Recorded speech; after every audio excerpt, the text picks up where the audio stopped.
Arganissima, New York.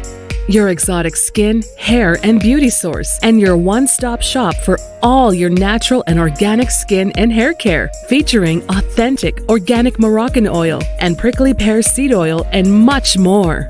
Bringing you only the best, straight from the source and proudly produced in the USA. So what are you waiting for? Shop today at www.arganissima.com. Arganissima, New York. Your beauty is our duty.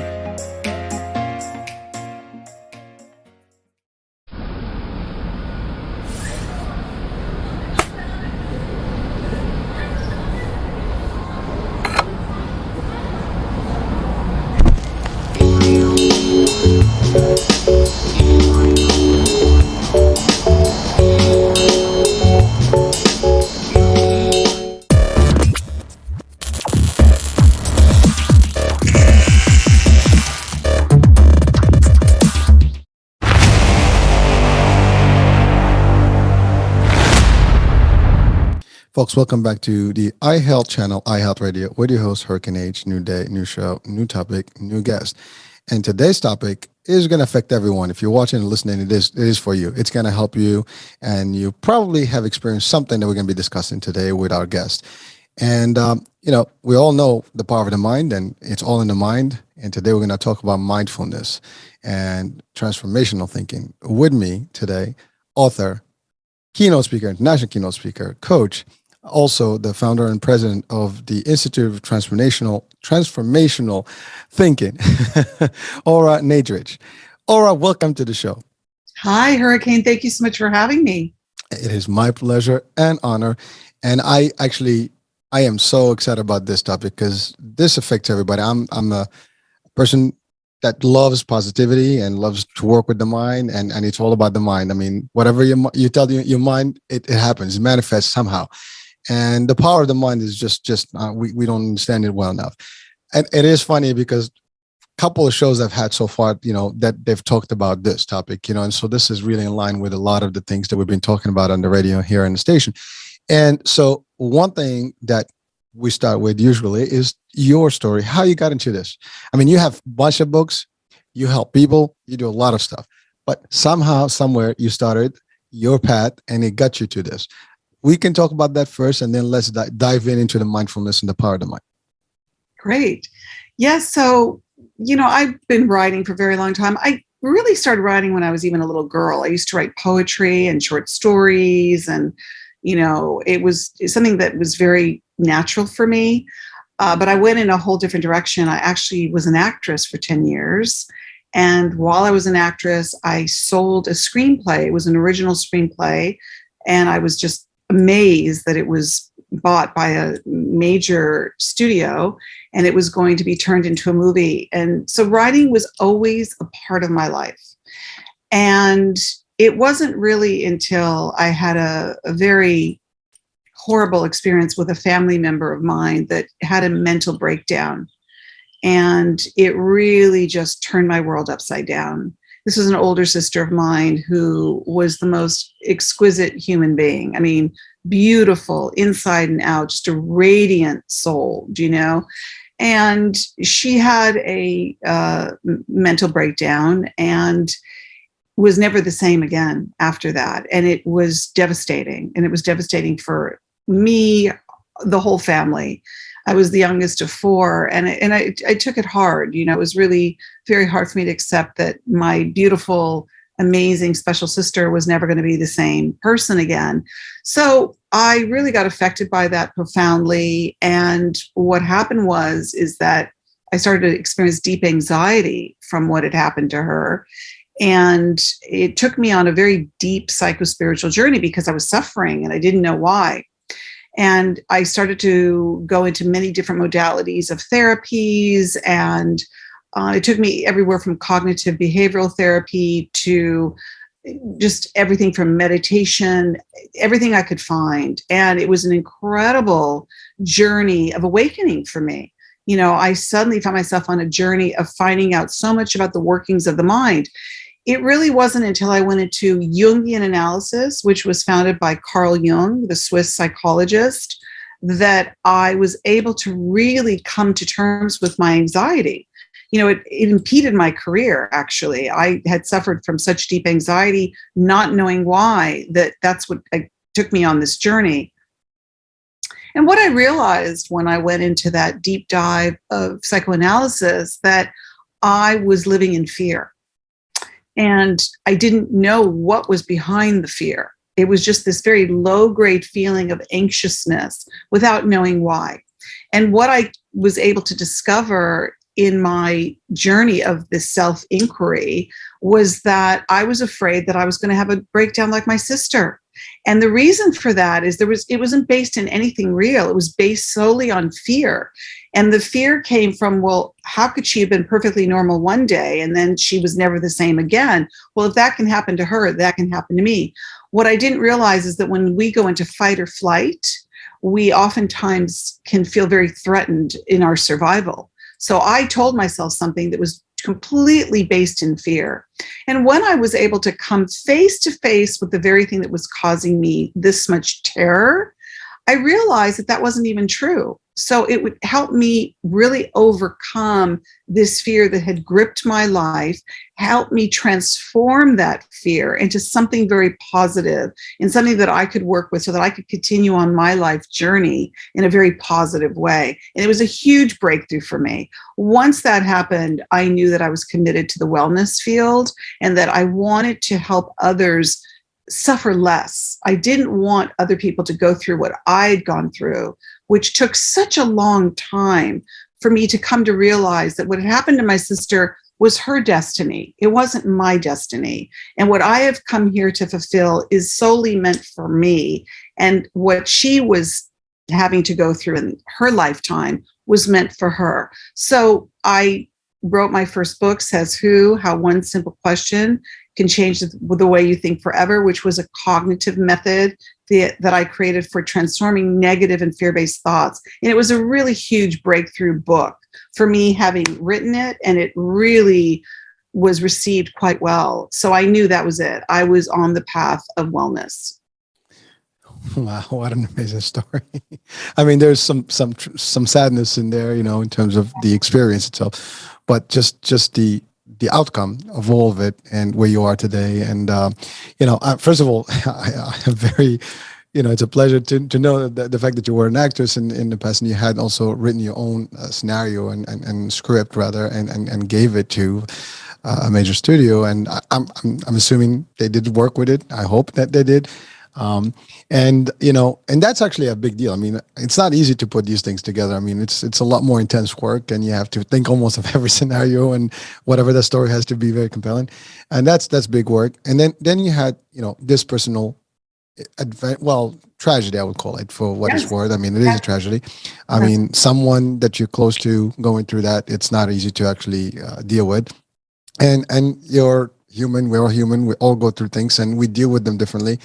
And again, it was a tough one, and but you did try to find ways to actually overcome. And by going through that discovery journey, you discovered, your way and your mission, and your actual contribution in this world, and your path is wellness. And you did, and then you started to write books. Now, first of all, I'm impressed because I see a lot of books. I'm assuming one of those is out there behind you. Yes, they are. And so that the first question, I mean, says who? I love that question. I mean, many things many times we hear people say things, and well, says who? Why does it have to be that way, right? And asking always one question can lead to multiple questions, and eventually you can, if you can find the answers, you probably can have an outcome that is better than when you don't ask the questions and you just kind of like in the dark. And that's a big piece. But so that leads me to the question, and we'll talk about the book, and then I know that's not the only book. You have a new release book, which we'll talk about as well.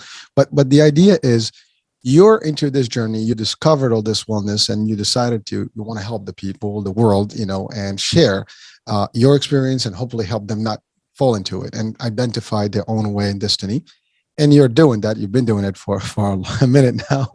I mean, more than a minute. But the idea is the mind, right? You discovered the mind, how you turn things in your mind can make a difference. You could have easily collapsed and followed the exact path and maybe had, whatever outcome that would not be a happy outcome, maybe, right?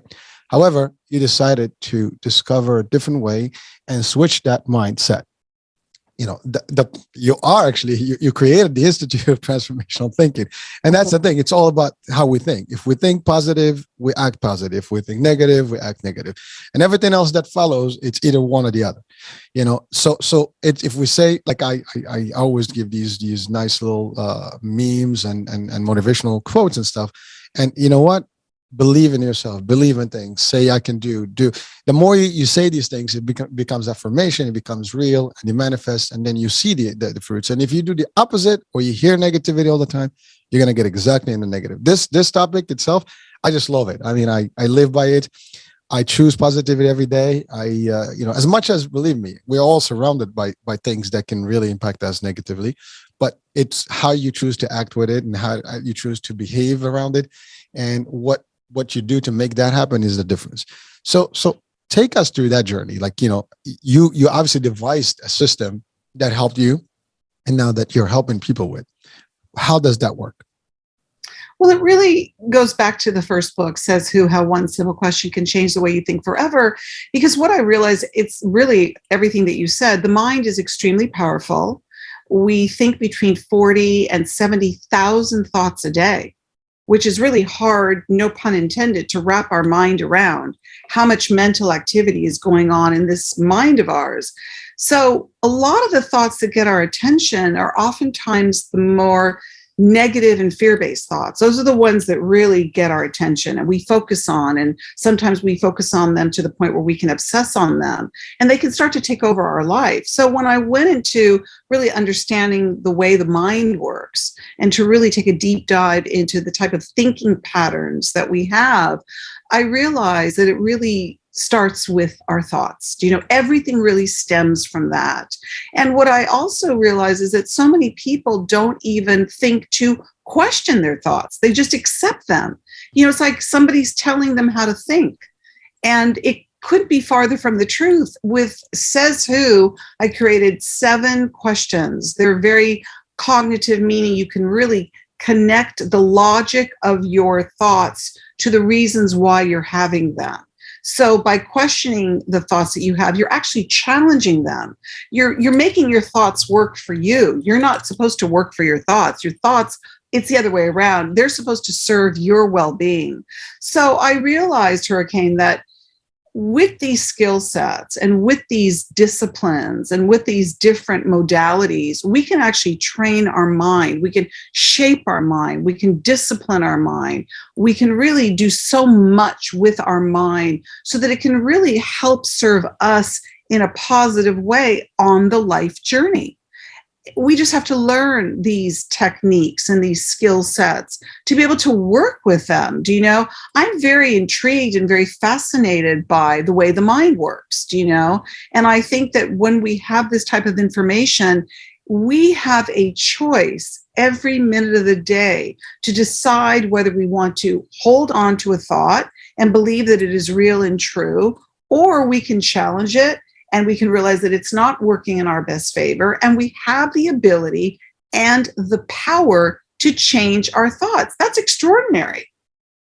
It is. And actually, it's so extraordinary and it's so real that we have true results all over us in this world. However, the majority of people are still not looking at that. They're still, to your point, taking that one thought, one experience, and they dwell on that. They just kind of like make it like it's a snowball effect. It's like it's a stunning thing, and you just keep escalating your brains, and it gets becoming overwhelming. And then all of a sudden, you just think that's the world you live in. No more. You can't get out of it. Many people make that mistake, and and everybody goes through tragedy and hardship in life, and hurdles and obstacles at work, in family. It doesn't matter. We all experience it. But again, some of us get off quick, or just can dismiss them because they take that thinking process and they say, no, I'm not holding to this. It's over, out. And you just kind of like open up and you're mindful to everything else.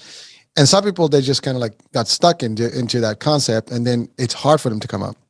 As a matter of fact, one of the things that one of the missions of what I do here on this platform is to help people get their resources and keep them motivated and change for the better. I mean, at the end of the day, I mean, my motto is time to evolve. We need to evolve. We need to kind of deep dive into our brains and our mindful and our, there's our energy, our spirituality. I mean, there's so many things that we can dive in and that can help us. And all that stuff can make or break you. And, and everybody is capable. That's the other part. It's not like, this is only for the few or the elite. It's for everyone. Anybody has that ability to do it. But they have to discover that they are at that point, and they have to, and even if they're not going through challenges, they should still be able to see, like, I want to live a better life. Okay, well, so let's think happy about it. Let's see how we're going to do this. Is it easy? No, it's going to be hard. It's going to be different things, but I got to keep my mind positive and focused on all those things. I mean, I can give you a good thing that happened. Well, it's an example that happened to me. And now I've been in sales almost all my life. I was a tour guide. I do, speeches and seminars and, and I do presentations all the time. And now I do this. But believe it or not, I mean, we all heard, I mean, you were an actress and you know that there's the stage fright, and there's that called the anxiety and all the stuff. Many people have that moment before you get into a scene or whatever. It's kind of like you get that. And the way I got over all that stuff is that I almost blank out, before. I don't think about anything. I think about everything else that is positive, but not what I'm going to be doing until I'm there. And then I just go for it. The minute I start thinking about it, everything goes blank. I mean, it's like you're just going to shut down. It's becoming, and then you get nervous and you stutter and your breathing gets harder. And it's amazing how it shifts, how you can just test yourself doing this. And many people would have that. Most people are afraid to stand in front of a crowd or a group or even, speak or, whether it's work, whatever. People shy away in a classroom, they shy away in a boardroom, they shy away in a meeting because they don't want to be that spotlight. And that's just an example, but you can, and the only way to get, rid of that is to stand and just do it. That's one. That means you have to be aware that you're going to do it. And you know what? Hell with it. Some you might say something, whatever, but you're going to do it the first time wrong. The second time you're going to do better. And then ultimately you're going to be the best. And you keep doing that. And that's just one example for me that one thought that comes to my mind and it can destroy what I'm going to be doing. As a matter of fact, sometimes you go into you can hear something before a discussion and it kind of ruins your next step. Because that's all you're going to hear in your mind is just going to be whispering to you, and you're going to hear that blah, blah, blah. And it's affecting the way you think. So for example, that's my technique. I just kind of like shut down everything. Think about one good place, happy place, or some good thought, and then that's what I dwell on. And also, like, I'm gonna do this. I have no choice. This is happening. So I build that confidence, and I'm able to do this. And again, it's all mind shifting. I mean, I can literally just like, oh, this is it. This is horrible. I can't do this, or I can do this. Mm-hmm. It's just literally it's that transfer from one side to the other. Right. Everyone can do it. Now, you said something about those 7 questions that are all linked. Yes. It starts with says who, right? Right. That's the first question. And would you be able to share with us the other, steps? Yeah, the first question is really the very first step that we take to really acknowledge the thought that we're having and want to really do an inquiry. Like, why am I thinking this thought rather than just accepting it? Because we accept so many of our negative and fear-based thoughts. Oh, we're thinking it, so we have to accept it. That's, again, not true. That's just, a belief in something that somehow our mind controls us, which I, again, challenge that. That is not true. And the first question being says who, and I like the way you say it. I have an online course called the Says Who certification, the Thought Coach certification training program based on the Says Who method. I came up with a niche of coaching called Thought Coaches, because as a life coach for 10 years, I realized what I was really doing was I was a thought coach. I was helping people really transform their negative and fear-based thoughts. Says who is the first question, which basically is saying, who is saying this thought in my mind? Mm-hmm. Well, I am. It's taking responsibility for the thought that you're having. So here you are really looking at this thought, being very directly acknowledging of it rather than trying to deflect it or bury it or pretend you're not having it. And when you acknowledge that by the question of says who is saying this thought in my mind, I am. You're then taking that first step to then want to really understand whether or not this thought is true or it's not. Do you know? Because if you're going to go ahead and believe a thought that you're having, then you really need to decide if it's actually based in truth. Is it a thought that is helping you? Is it a thought that is serving your well-being? So some of the says are says who? You know, who is saying this thought in my mind? You would answer, I am. The second question being, have I heard someone say this thought before? A lot of the thoughts that we have do not originate with us. We heard it said by someone else. And it could have been said as early as childhood.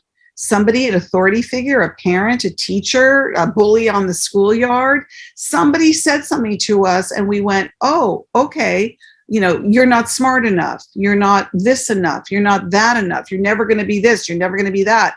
When you're young and you're impressionable and someone says something like that to you, your first response is usually, oh, okay. Well, if they're telling me this about myself, then it must be true, especially if it's somebody who is an authority figure. And it could even be somebody who's a bully for a child on the schoolyard that's intimidating them and they're telling them something about themselves, but they know that it's not true, but they go ahead and they believe it. The third question is, do I like this thought? I mean, think about all the thoughts that we have that we don't even like. Okay, so why do we go ahead and entertain holding on to a thought that we don't even like and that we believe is true and we accept it as true? Do you know? The fourth question is, does this thought work for me? Do you know? How does a thought that is negative or critical or self-deprecating, how does that work for you favorably? If the answer is no, it doesn't work for me, then why do you allow yourself to accept a thought that doesn't work for you? Do you know? The sixth question is, you know, do I feel that this thought has control over me? Do you know? And oftentimes you do. You do feel that this negative or fear-based thought has some type of control over you. And in fact, you're allowing yourself to be controlled by that thought. It's not like it's holding you hostage. It's not like it's holding you prisoner. You know, we are the prisoners. We're the ones that are holding ourselves hostage by believing a thought that has some kind of, we believe has some kind of control over us, when in fact, we can change it like that. And the seventh final question is, am I ready to let this thought go? You know, some people are not ready to let the thought go because they're so attached to it, or they're so used to it, or they're so familiar with it, you know. But if you're really ready to start to let those thoughts go that don't work for you favorably, that don't make you feel better, that do feel like they control you, that maybe you took on, that somebody else told you about yourself, but it's not true. If you finally get to the point where you say, you know what, I've had enough of this thought. There's nothing that is contributing positively to my life. So therefore, I can choose right now to say that, yeah, you know what, I am really ready to let this thought go once and for all. And you make that decision to let that thought go. Now, someone might say to me, yeah, but what if that thought comes back? I have a great technique also, in addition to the 7 questions, which is the release and replace technique. The release and replace technique, I've done it. I did it once in front of 150 entrepreneurs. Okay. I literally give them a Post-it. It's called the release and replace technique. And I say to my group, my audience, the people that are taking my workshop, I want you to write down a negative thought that you have. It could be a thought that just pops up into your mind right now. It could be a thought that's been with you for the last 20 years. It could be a thought that came into your head as you were taking a shower this morning. Just write down a negative thought. Now, a lot of people will say to me, oh, can I write down more than one? Does it have to just be one thought? Because we all know we have more than one negative thought. Okay. I said, let's start with one. Write down one negative thought. I see everybody writing down on this Post-it, like, oh, you could see the emotional effect that this thought has on them, on their faces. I say, great. I said, I want you to take that piece of paper and I want you to crumple it up. I see them, they're crumpling up the piece of paper like they can't stand it, you know? And I say, okay, now I want you to throw that paper across the room. I was once on a stage and all these balls of paper was coming at me, and like when you saw the fervor of people like throwing that piece of paper as far as they could across the room, I said, great. There are all these little balls of crumpled up paper on the ground. I said, do you want to pick that? Do you want to pick up that piece of paper, uncrumple it, and put that thought back in your head? And they're like, no, a resounding no. And then I said, okay, now I want you to write down its positive counterpart.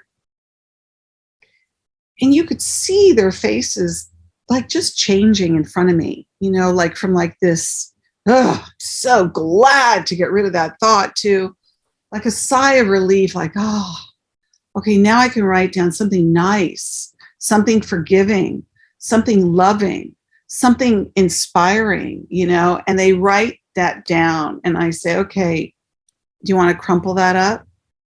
Do you want to crumple it in a ball and throw it across the room? And they're like, no, I don't. I said, yeah, why don't you take that and why don't you stick it on your mirror so you can look at what you replaced that negative thought that was so undermining, that was so sabotaging, that was so negative, that made you not feel good about yourself, and look at what you replaced it with.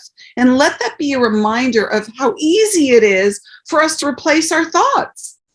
You just got to do it, And it's a real crowd pleaser, that exercise. People really respond to it well. I felt like doing it with you right now. As a matter of fact, I think people watching and listening right now, I love this. This is an exercise that everybody can do right now. I mean, just listening to the show, watching it, just do it. I mean, try it. I know it works. I mean, you were saying it. I was already doing the action. That's why I figured that we're going to throw that thing. And, but it works. You're right. It's about just getting rid of those things. And by the way, you talked about, it's all there. Those questions, they're like basically self-analysis. I mean, you're just doing your own self-assessment. And once you start asking the questions, you have the answers. It's just a matter of, you don't ask the questions. That's why you don't know the answers. But as soon as you start pulling those questions, like, why am I doing this? What's going on? I can do it. I don't want this. And you will know that you got the answers. It's no, I don't want this is over. Right. But get to the point where people are aware enough to ask the questions, to start, is I think the challenging part. That's right. And Ora, you mentioned something about a thought that may have been given to you when you were a child or any other, at work, whatever.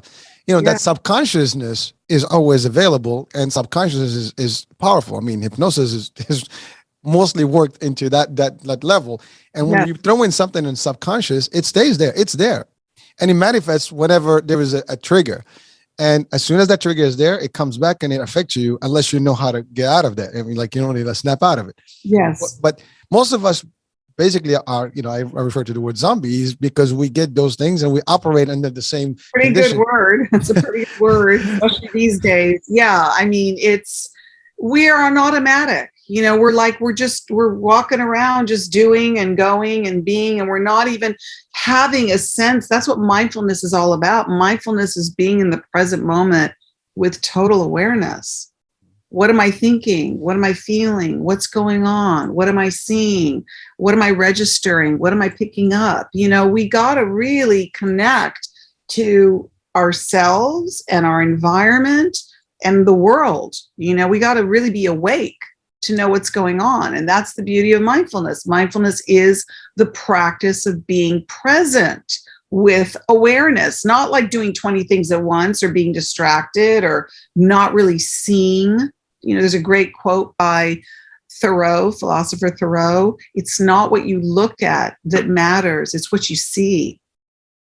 Powerful. Well, it is true. I mean, you and I can see the same thing. I mean, we can be looking at the same thing, and you see one thing, and I see, and it happens all the time with art. It happens with everything. Yes, I mean, psychology, they use that too. I mean, they give you those cards, and they say, "What do you see?" And everybody gives them a different answer. Totally.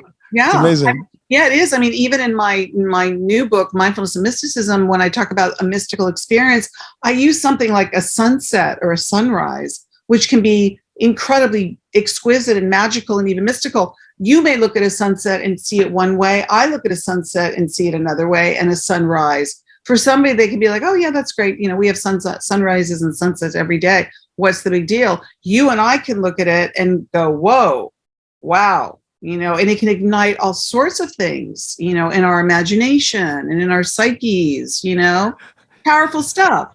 Yeah, I'm laughing because it reminded me of something. I used to teach real estate like courses. This probably doesn't sound off, but it's not. So in the course we talk about. I like to make things physical, like to give them a visual.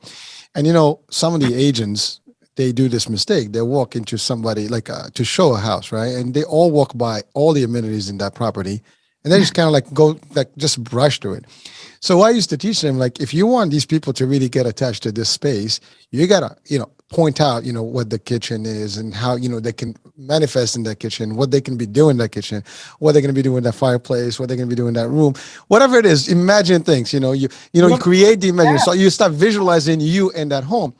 And it's funny, everybody, once you do that, like you and I would be looking at the same thing, but I'm thinking about, a party. You might be thinking about, I don't know, some sort of, a nice little set-in with friends and, what it could be anything, but it's just the scenario that changes based on your imagination. But if I don't trigger that, it's not happening. Because I've seen people that walk in, they're like, again, they're just, okay, everybody knows what a room looks like. Everyone knows what the kitchen looks like. But it's what you can start the imagination there and get them triggered to like really live it before they even get in. They start getting, it's just, again, it's just about the visual. And this whole thing is about bringing that into your, in front of you, almost projecting it. Yeah. Exactly right. Bringing it into the foreground of your mind so you can be able to really see something. And like you said, use your imagination and start to see how that ignites your senses. Then you start to feel I talk about the chemicals in the brain and mindfulness and mysticism. The very thing you just described, Hurricane, that ignites the neurotransmitters in your mind. And you start to imagine. And when we start to imagine, we start to really fire up those neurons. And then we ignite the chemicals in our brain, and that's when the serotonin, the dopamine, and the endorphins start to really excite us, and we have that ability to turn that on if we want to. Oh yeah, well, I mean, I think everybody wants to. They just either not aware or they're not sure that they can do it. Because I don't think anyone out there wants to feel miserable or feel off or feel this. I think everybody, if you talk to them like, I feel bad, I'm not doing good, deep inside, they want to be out of it. They just don't know what to do to make, to get out of it. And that's, sometimes it's hard. Sometimes they don't have the support. And again, also personalities can vary. Some people are stronger than others. They have better resilience and they can do, things, deal with trauma and, tragedy a little strong, better than others. But that doesn't mean that those other folks are completely off this grid and they cannot have, this solution. It's available. I mean, this show would probably resonate with a lot of people and hopefully can help plenty. And, you talked about something we talked about imagination and give the example, but even success, right? You imagine when you write a movie or a script, right? You can visualize the whole thing. I mean, you're writing, you actually can see the scenes as you write them. You can see what the dialogue is. You are as a success, person that wants to be in a position, or a business person that started a business. Like the other day, I had an interview that I was interviewed, and they asked me like, where do you see yourself? Like, I see myself as a network, as a CNN and bigger. I see myself on the podium doing, a 10-year anniversary, and here we go. The network is growing. I already visualized that moment. I already visualized the speech. The crowd, how the event's going to look like. That keeps me motivated and keeps me going. And it's true. This is how I operate, in everything. I set up the goal and I visualize the goal. I actually have a picture of my house and my car in my phone. I got to keep working for those things. It keeps me motivated, and because if I don't, it's just gonna, impede on me, and I'm like, oh my God, collapse. Now I don't feel like nobody can stop me except me. And I think, that's the problem. We are our worst enemy as we kind of push ourselves, or almost collapse ourselves sometimes, because we use the ostrich effect. We just dump our head in the ground, and hopefully it's going to go. It's going to just, move on. It doesn't move unless you actually face it hands on and face on, and boom. Right, exactly. And I talk about that in Mindfulness and Mysticism. What you just described for yourself is that we don't have to live ordinary lives. That doesn't mean you have to do something, extraordinary per se, that makes you feel that it's hard to obtain. But you have to think of yourself as somebody who can manifest things that are even beyond your wildest dreams. You just have to believe that it's possible. And again, that goes back to the thinking mind. What thoughts do you want to hold in your mind's eye?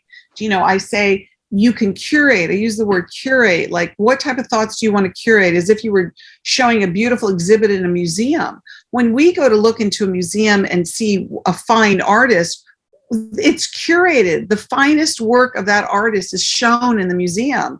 Well, the same can be said for our brains, our minds. Why not curate the type of thoughts you just described? Really seeing a scenario for yourself that's very positive and very imaginative. That's what I talk about. And when I mention that in mindfulness and mysticism, I say that's when you can really feel the magic. Again, you're kicking in those chemicals in the brain. And I believe that we can manifest whatever we want. We can. And again, the power of the mind is just unbelievable. People do some incredible things. And, you probably read the quote that says impossible. The word itself says I am possible. I mean, just that in itself, is one of my go-to, so that's the other thing. I use these anchors, like, every now and then I have these little, quotes and things that keep me motivated. So I always kind of revert back. No excuses, no pain, no gain, I mean, I throw these are things that we all know. Everybody, there's nobody that exists today. And I don't care what language you speak, what culture, you have the similar expression that actually, repeats that, or at least means that. But we have to help ourselves this way, and also find resources to help us do that, such as yourself, read books that do this. There's plenty of positive out there. And you know what? I think the positivity would probably outweigh the actual negativity in the world, but we're just not, kind of flowing that way. That's the problem, because again, you watch news and I would say no news is good news, literally. And, I'm not putting that we don't need the news, because we do need to know what's going on in the world. But there's a moment where you got to stop watching when it's just, redundant. It's the same. Oh, yeah. I wouldn't advise, getting all your information from the news. I think Well, we can talk about that. The news can be very negative, and the news can be, very manipulative and very auto-hypnotic, and everybody's got their own particular news that they draw their information from. Mm-hmm. And be open-minded. This is a time to be much more open-minded and get information from different sources so that it feeds your positivity. Again, if you're really going down the same rabbit hole over and over and over again and only getting information from there, then it's just going to really stay the same, And what I really subscribe to is expanding your awareness and allowing yourself to be expansive in the way you look at things, so that you can really come to know a lot more than being more limited in the way you want to perceive things. Yeah, it's funny. I'm listening to you, and I just have this quick, thought in my mind. When you in social media today, I don't care what platform you go to. If you just Google one thing, that's all you see. So if you pick one thing, that's all that's popping up. You go on TikTok and you just look at one for like 20 seconds. The only thing that you're going to get in your feed is that same thing. Exactly. The algorithm that works there works also for us. It's so well said, Hurricane. It's important to bring that up, because we have to really be mindful of that. We have to be smarter than that. And a lot of the work that I do around transformational thinking is really about heightening our awareness, which also really makes us more intelligent people. And when I say intelligent, I mean that you just really begin to understand the way things work, and that you really can understand how to draw your own conclusions and use your mind wisely. Well, I'm totally with you. As you can see, I'm vibing well with that. But I think some of the issues are, some folks, they are either, again, we talked about fear. Fear is a big factor, and the challenge with fear is that it just kind of inhibits everything else. That's the thing. Panic and fear can be detrimental to your health and life sometimes, because that's what we say. Don't panic in a disaster, or God forbid, in a situation, because you don't know how you think. Your think process is gone out the window, and you're just like, oh my God, you're spinning. You cannot be in that mode. That's the thing. You mentioned, a fight or flight, kind of concept. It is very big, and we all operate in those circumstances, at all times. And you talked about mindfulness. and having like, be aware of things. I mean, I have a background in martial arts, and one of the things that we all learn, since the beginning, I mean, I've done it for 40 years, is you have to be like, literally, if I'm in a place, I literally visualize everybody around me. I can see who is going to be a tough cookie, who's not going to be, who can be dangerous, who's not going to be dangerous. I mean, I have a joke with my best friend. He's got a big family and they're all big dudes. So I sat down with, one time I was with them in the party, and I'm sitting, I'm just looking left and right, like, what happens now if I get caught up with all these people? Who do I start with?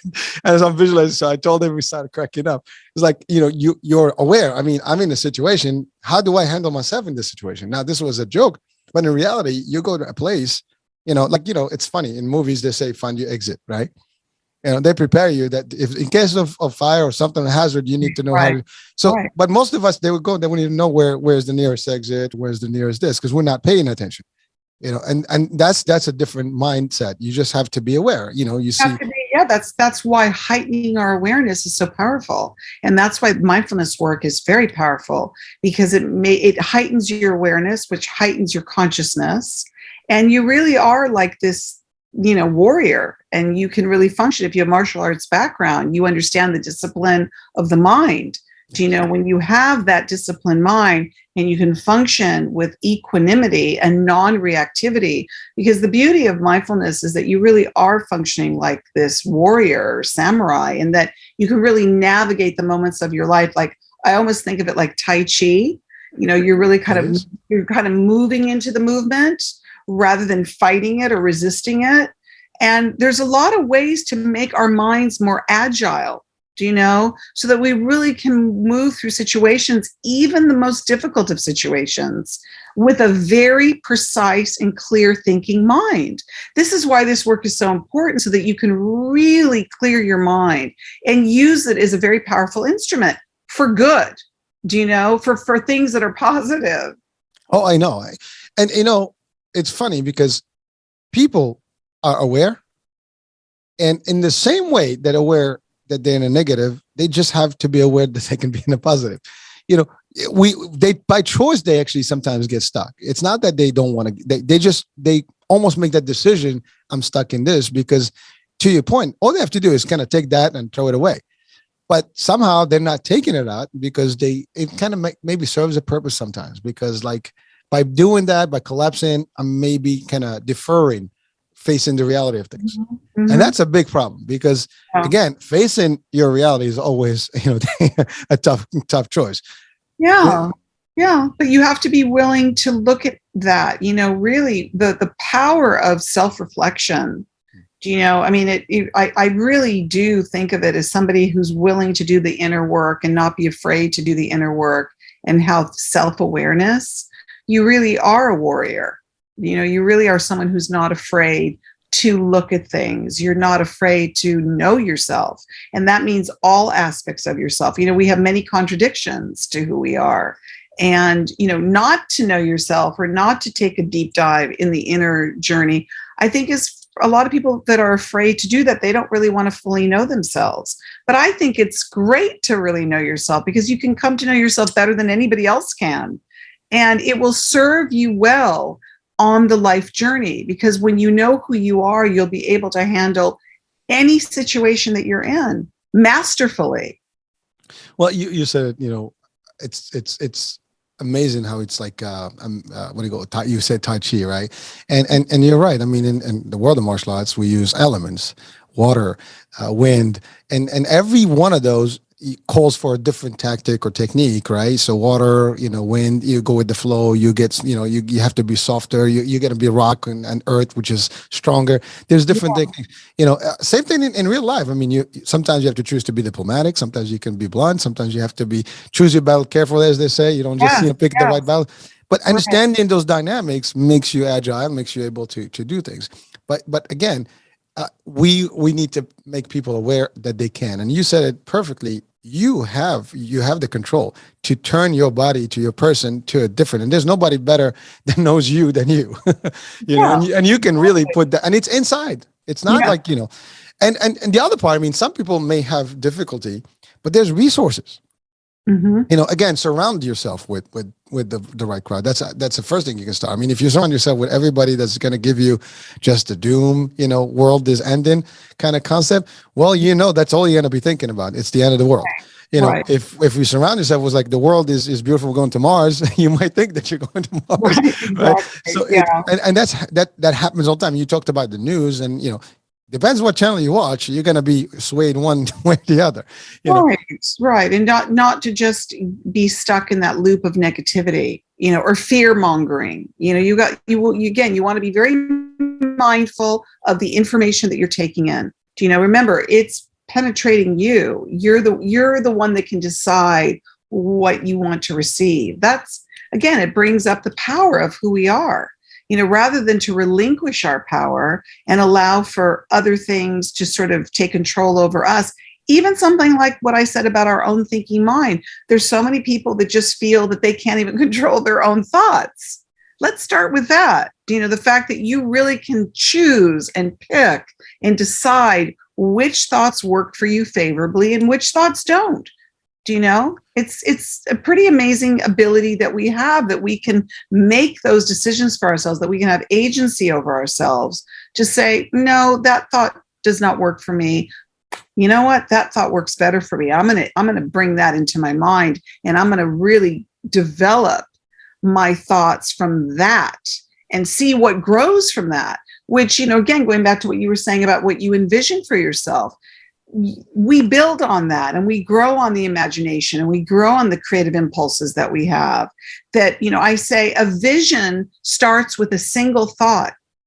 You have a single thought and imagine what's been grown from that. That's how inventions are done. That's how we have airplanes. That's how we have modern medicine. That's how we have all the extraordinary things that we have created, and people that have created inventions and did great contributions to humanity. It started with a single thought, an idea. That's where it started. We're looking at each other from, the other side of the stage. Somebody thought about that. I mean, you're right. And exactly. It's so funny you're talking about this. And I can even give you a simple example that you talked about. We have the power of thinking and choosing, right? Well, we choose what we eat, right? I mean, you have ability to select. I don't want to eat this. We choose what we wear. We choose where we go, and those are conscious, decisions. And it's the same way. You just have to choose how you want to think. Where I want to be, whether I want to be miserable or happy. Exactly. That is the truth. It is the same thing. By the way, the menus, whatever you're looking at, is the same thing. It's right. One may be physical, the other one is in your mind. But at the end of the day, it's projection. You got to see where you are, and that's it. If you think you are really not happy, I mean, it happens in relationships. You are in a bad relationship, and it's wrong, but yet you're not willing to make a difference to change it. And I was like, and many people are in that trap, and only when it's too late, when it gets too extreme, then they realize, like, what have I done? I've lost all these years. I mean, we all can make those, and it's time you see it. Like we say, see something, say something. Here, see something, do something about it. Right, exactly. So we have a choice, and you're right, Hurricane. I mean, it's funny because I bring that example up myself, that we make decisions for ourselves all the time, and something like food and clothes is actually really good to point out, because if you don't want to eat something or you don't like something, you're like, no, I don't want to eat that. I don't want that. Why can't you apply the same concept to your thoughts? I don't like that thought. That's one of my says who questions. Do I like this thought? If you don't like it, change it to one that you like. Love it. Well, today we're going to make sure that people start changing, their thoughts. And you know what? I think they can. Folks, you're watching, you're listening. What we said right now is not rocket science. It's very simple process. Just apply exactly what you heard today, and there's a good chance, I can guarantee it, if you did it exactly how it was said right now, and you apply it with true intention, you will see the result. No one can vibe this one out. You can do this. Exactly. Try it. That's what I say, Hurricane. Try it. What do you get to lose? Nothing to lose. Try and see the effect it has on you. See what a negative thought feels like for you, and then change it to its positive counterpart, and you're going to feel it different in your body.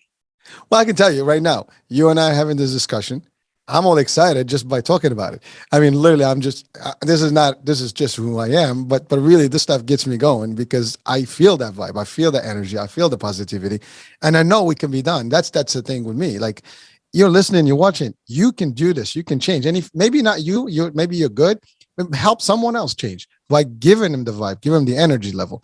You can exchange that. That's easy. We're doing it right now. You're probably getting excited as well by listening right now. And maybe this can be that moment of change for you. But you Right. can do this. Right. So Ora, there was a question. The new book. So Miss, the name of the book, Mindfulness and Mysticism. mysticism.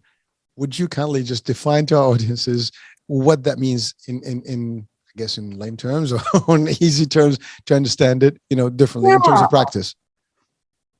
Well, as a mindfulness practitioner and author, I have written books on mindfulness, which is, as I said, the practice of being in the present moment with total awareness. And when we're more present, we see more, we feel more, we hear more. Our senses are very heightened. Okay.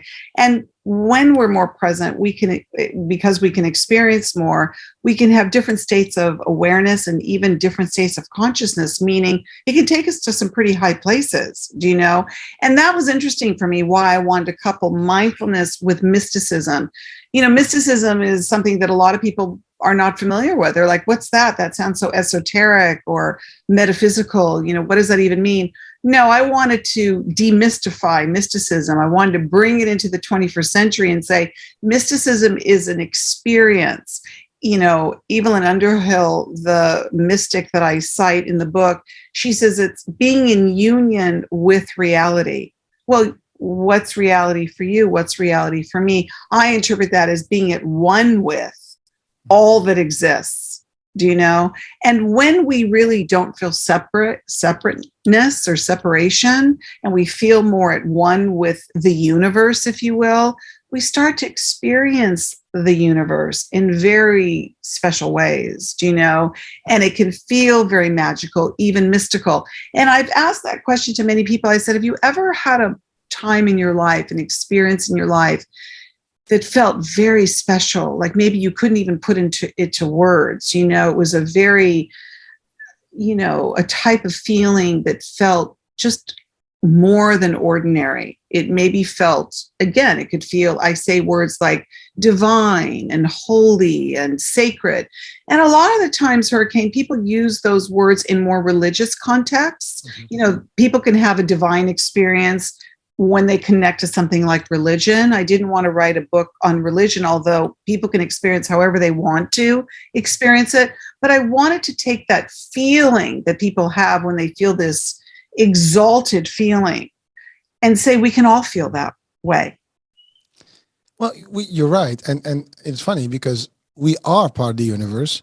And as a matter of fact, when you talk physics and even quantum physics, we are just made of energy.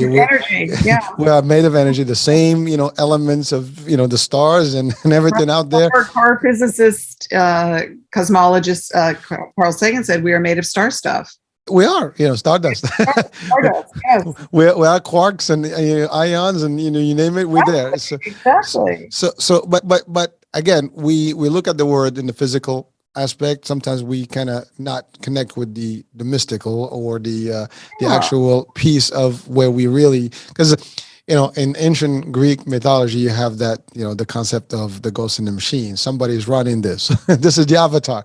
And actually, I do believe that this is the avatar, and there's another being controlling this avatar, and that's actually your soul, as we can refer it, in common words in religion, and some people, or your spirit, whatever it is. Yeah. But then that's also who is interpreting, who's actually working those thoughts of yours.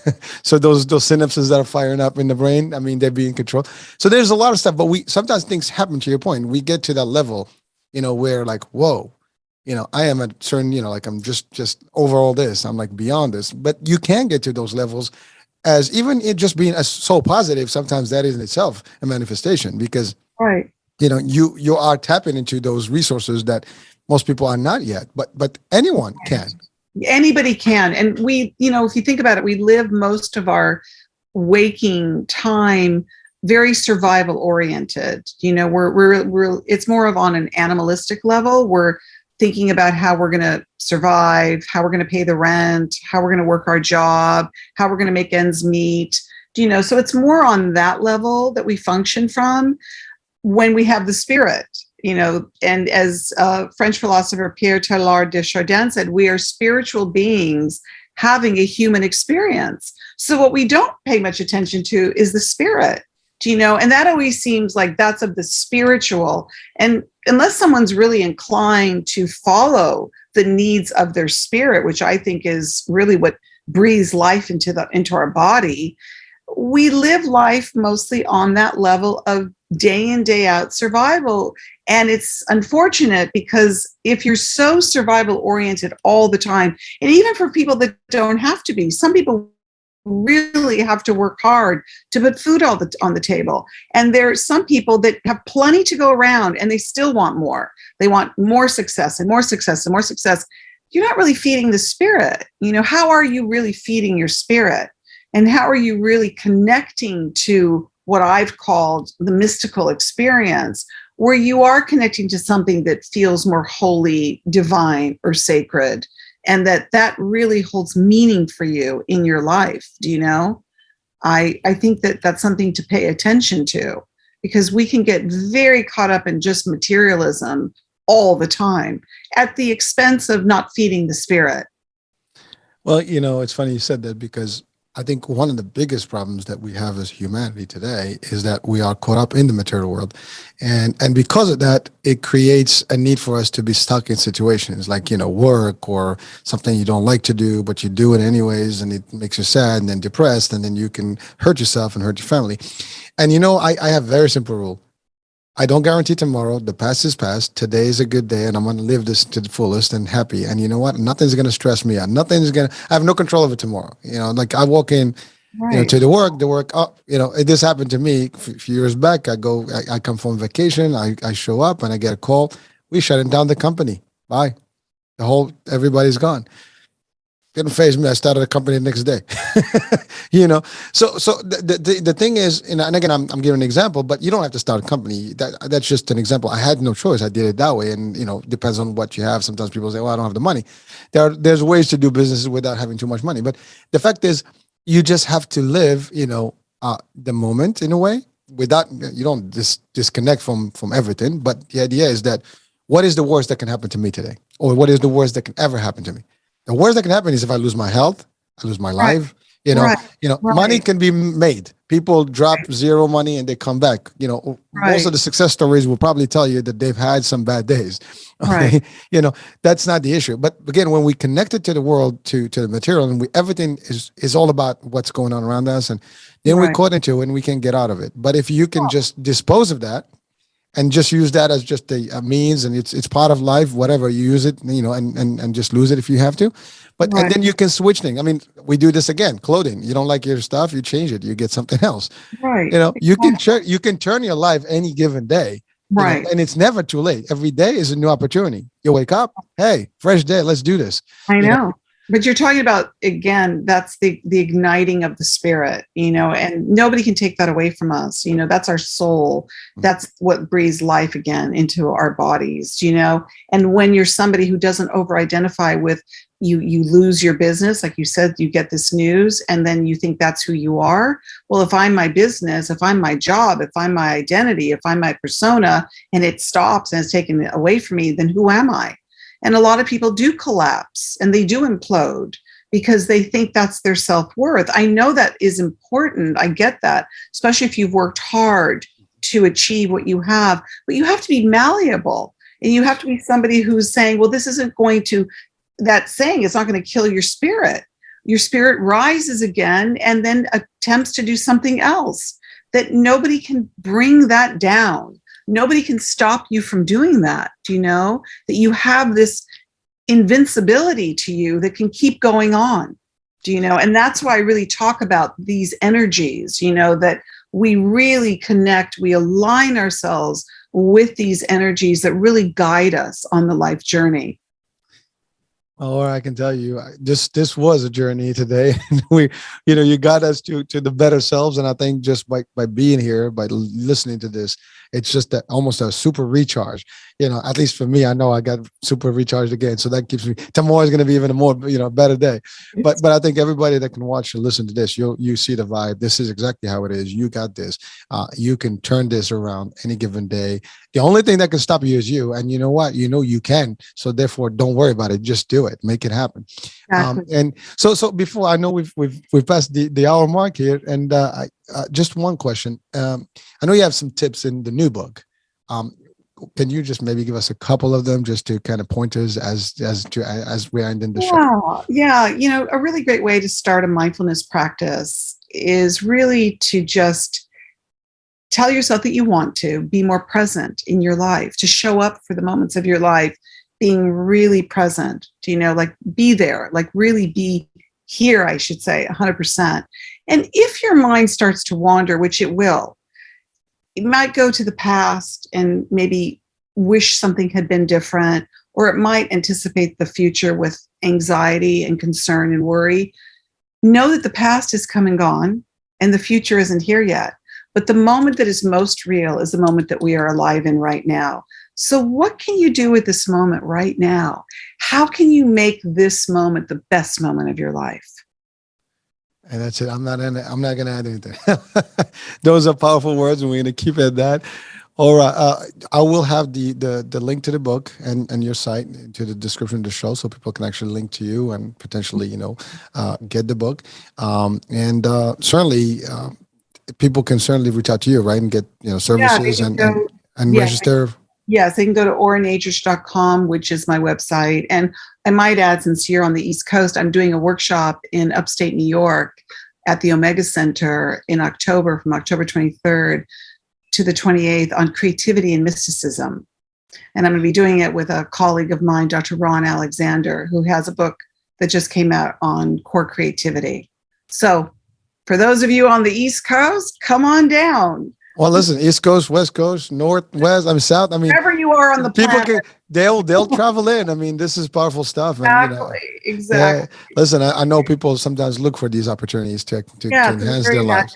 Yeah. Yeah, no, that's great. Well, listen, we're gonna announce that, and as a matter of fact, I can get that information, I can also post it up, so we can share that with people, and hopefully we get some folks out there and get them excited. That's the way it is.